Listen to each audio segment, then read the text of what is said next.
안녕하세요, 여러분. 예수 믿는 교회 홍순혁 목사입니다. 환영합니다. 기도하겠습니다. 하나님 아버지 감사합니다. 오늘도 주님 앞에 나와 이렇게 예배할 수 있도록 시간과 환경, 오늘 하루를 주심에 감사합니다. 하나님은 우리의 왕이시며 신실하시며 위대하신 분이십니다. 그 위대하시고 신실하시고 왕이신 하나님 앞에 서서 주님 예배드리오니 주님 홀로 영광을 받아 주옵소서. 하나님 말씀 앞에 섭니다. 한 주 동안 어떤 말씀을 붙들고 살아가야 할지 주께서 말씀하여 주시고 주님 우리를 그 말씀대로 인도하여 주옵소서. 순종하며 나아가는 저와 여기 성도들 될 수 있도록 주여 인도하여 주옵소서. 감사와 찬양을 주님께 올려드리며 예수님의 이름으로 기도드립니다. 아멘. 네, 오늘 말씀은 야고보서 4장 11절부터 12절까지의 말씀입니다. 함께 읽겠습니다.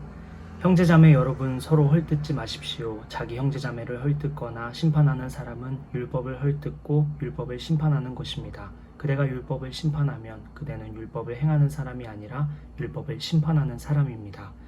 율법을 제정하신 분과 심판하시는 분은 한 분이십니다. 그는 구원하실 수도 있고 멸망시키실 수도 있습니다. 도대체 그대가 누구이기에 이웃을 심판합니까?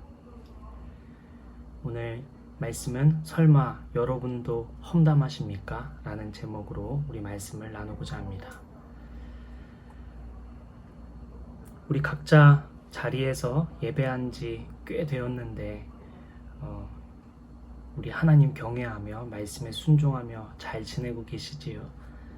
두 가지 공지가 있습니다. 첫 번째는 제가 채널에 성경 통독을 올리다가 멈추었는데요. 하루에 한 장씩 올리기보다는 전체를 한 번에 올리는 게 더 좋겠다 싶어서 멈추고 녹음 중에 있어요. 사도행전 거의 다 녹음했으니 곧 올리고 또 이어서 로마서 전체 이런 식으로 올리려고 합니다. 성경 읽으시는 데 도움되시기를 바랄게요. 두 번째는 11월부터 위드 코로나로 전환되면서 규제가 많이 완화되죠. 그래서 저희 예수 믿는 교회도 대면 예배를 시작하려고 합니다. 11월 14일 주일부터 대면 예배를 시작하겠습니다. 예배 참여를 희망하시는 분은 유튜브 아래 링크를 통해 더보기란을 클릭하시면 링크를 확인하실 수 있고 그 링크를 통해 신청해 주시고 와주시면 감사하겠습니다. 말씀 나누겠습니다. 오늘 본문 말씀 굉장히 분명하죠. 본문 11절 한 번 더 읽겠습니다. 형제자매 여러분, 서로 헐뜯지 마십시오. 자기 형제자매를 헐뜯거나 심판하는 사람은 율법을 헐뜯고 율법을 심판하는 것입니다. 그대가 율법을 심판하면 그대는 율법을 행하는 사람이 아니라 율법을 심판하는 사람입니다.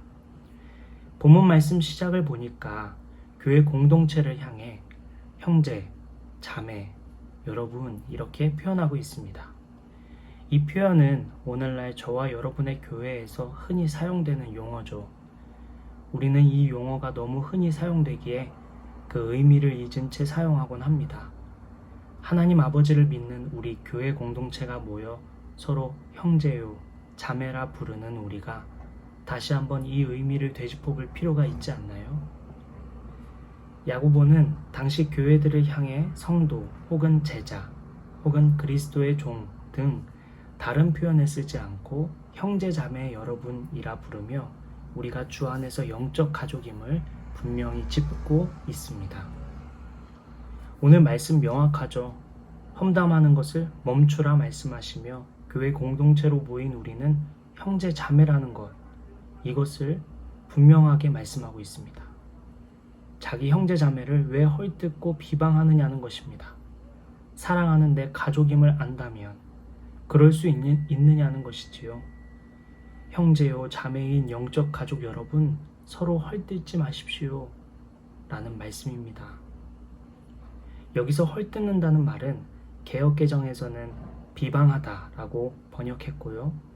이것은 남을 비난하다, 악담하다, 험담하다 라는 말로도 바꿀 수 있습니다. 그렇다면 당시 교회 안에서 누가 서로 헐뜯는 일이 있었던 걸까요?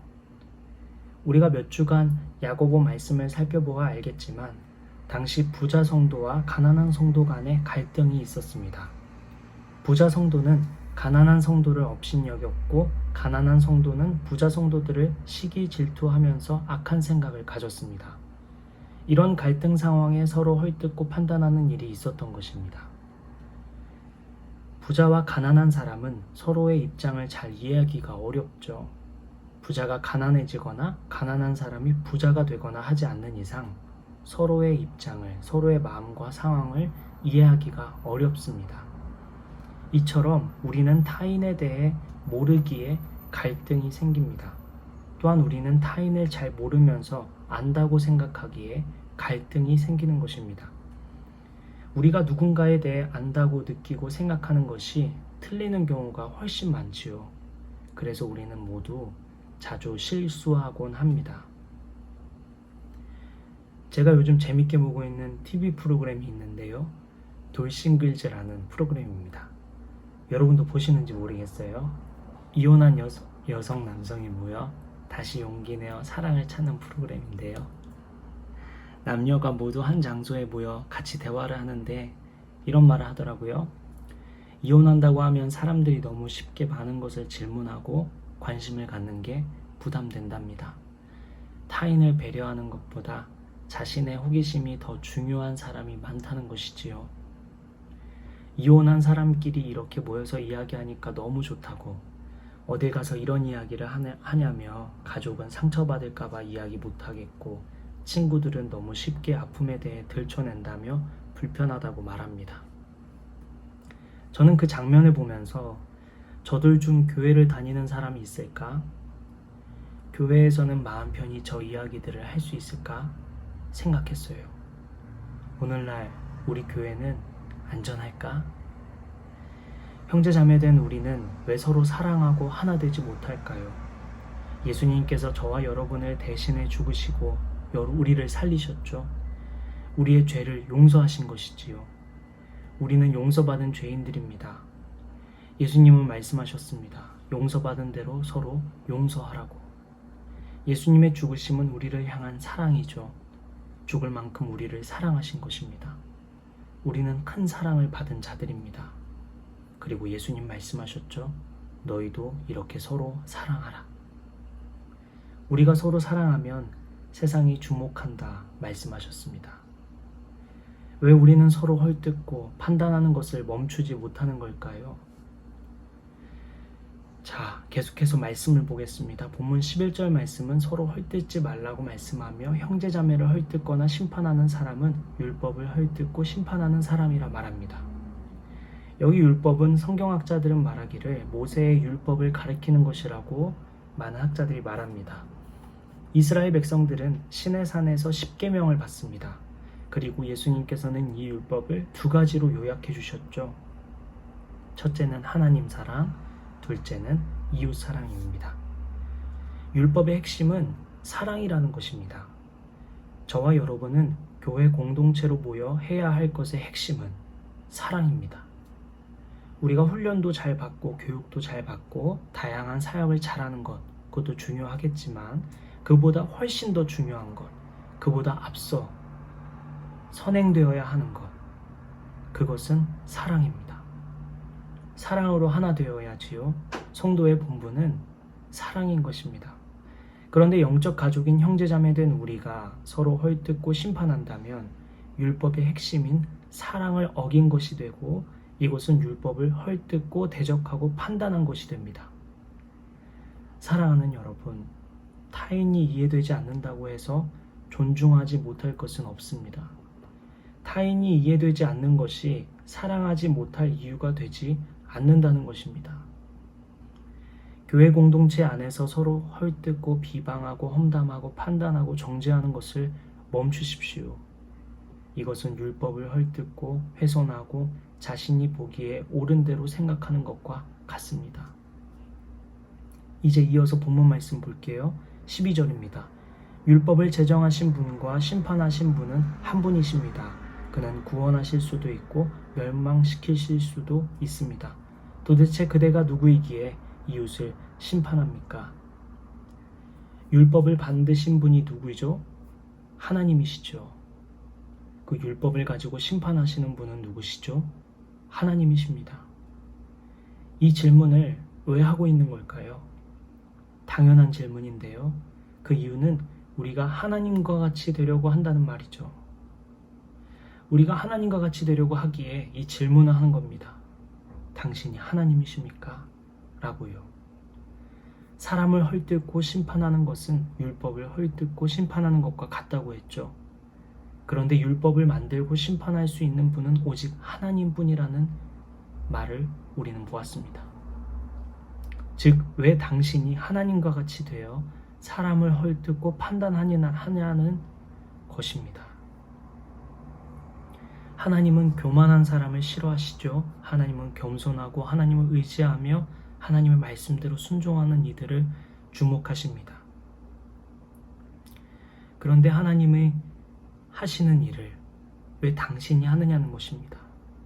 왜 우리가 하나님 대신해서 하나님처럼 되어 교만하여져서 사람을 헐뜯고 심판하느냐는 것입니다. 다른 말씀을 좀 살펴보겠습니다. 잠언 16장 18절이요. 교만에는 멸망이 따르고 거만에는 파멸이 따른다. 이사야 26장 5절. 주님께서는 교만한 자들을 비천하게 만드신다. 교만한 자들이 사는 견고한 성을 허무신다. 먼지바닥에 폭삭 주저앉게 하신다. 베드로전서 5장 5절입니다. 하나님께서는 교만한 자를 물리치시고 겸손한 사람에게 은혜를 베푸십니다. 마지막으로 한 구절 더 볼게요. 고린도전서 13장 4절입니다. 사랑은 오래 참고 친절합니다. 사랑은 시기하지 않으며 뽐내지 않으며 교만하지 않습니다. 사랑하는 여러분, 교회 안에서 영적 가족인 우리가 서로 헐뜯는 것은 하나님처럼 되려고 하는 교만한 행동이라 오늘 하나님께서 저와 여러분에게 말씀해 주셨습니다.